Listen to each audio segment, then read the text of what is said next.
And my heartfelt thanks to all of you for being here and supporting the national partnership and the work we do. We're here today to celebrate, but also to launch a new chapter in our work to make life better for women and families.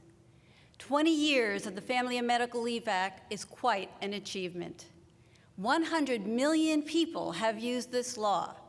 That's 100 million stories about family and medical leave, making a tangible, meaningful difference in people's lives.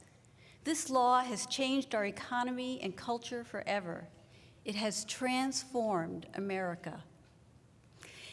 It has meant that millions of us have been with family members and loved ones at the most dramatic, traumatic, and joyous moments of our lives.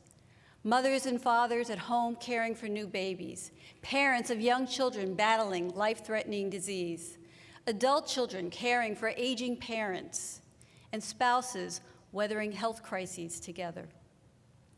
Because of the Family and Medical Leave Act, they kept their jobs, kept their health insurance, and kept faith with their families.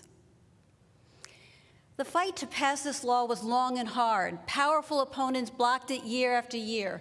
Some argued it would bring unacceptable government intrusion to crash the economy. But together with all our allies, we kept up the pressure. We never gave up, and we prevailed.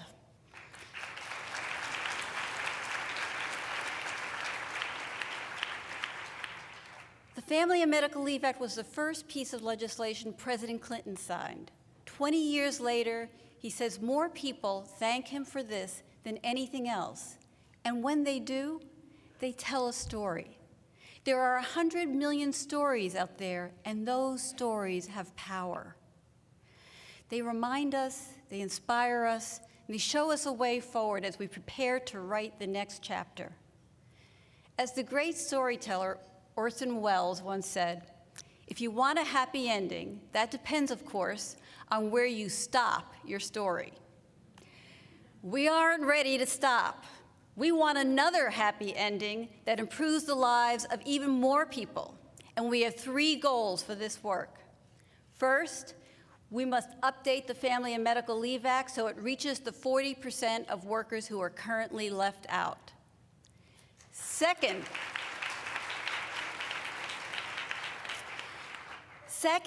we must make sure all our nation's workers can earn paid sick days.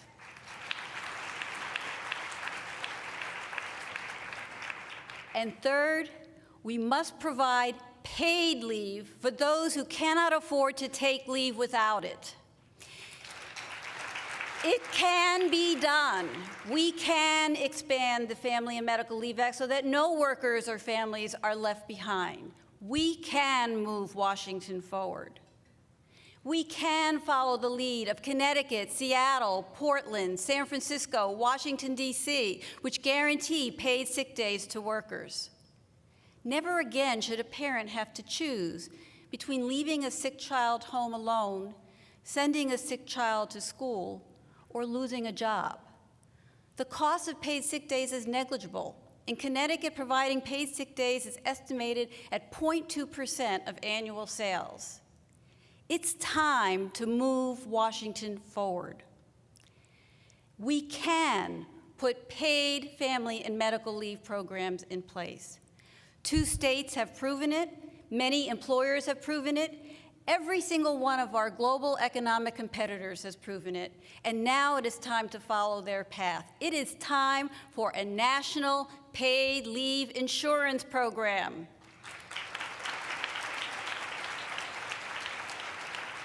Paid family leave means less turnover for business. It means fewer families facing bankruptcy and needing public assistance. It means improved health for our children and care for our parents. It means more people paying their taxes and an economy that grows stronger. It is time for paid leave. It is time to move Washington forward. We have laid the foundation. Think of this. In 1991, just before the act was signed, just 24% of private sector employees had unpaid leave. By 2011, that number had grown to 85%. Millions of women and men now take for granted the freedom to care for their families at the most precious moments in their lives.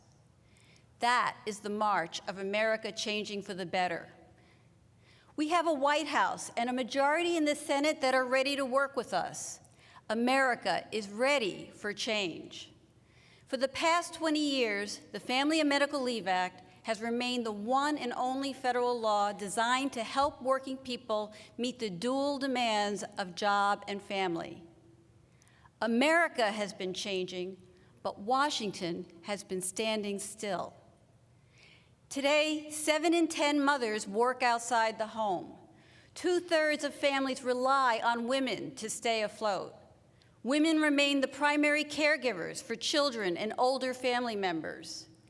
In 40% of our families, women are the primary breadwinner. But Washington is standing still. The results are in on family and medical leave. It works for workers, for families, and for business. 80% of small business owners now approve of the law. But Washington is standing still. What was supposed to be the first step has thus far been the only step. Well, we are not standing still. The national partnership is moving forward, and we will not rest until Washington does too. The choice between family-friendly policies and economic growth is a false one. Our businesses succeed when our workers are productive, and our workers are productive when they can do well on the job and at home. When it comes to fair pay, ending pregnancy discrimination, implementing the Affordable Care Act, it is long past time for Washington to move forward. All that stands in the way is the House of Representatives. A House that has voted to repeal Obamacare 37 times. A House that has voted down the Paycheck Fairness Act. So let's remember, it was a bipartisan coalition, Democrats and Republicans working together, that passed the Family and Medical Leave Act. Chris Dodd and Kit Bond, Rosa DeLauro and Connie Morella, Pat Schroeder and Marge Rauchema. It will take bipartisan cooperation to move us forward once again. And it will take leadership, unflagging leadership, from representatives in Congress like the women we honor today.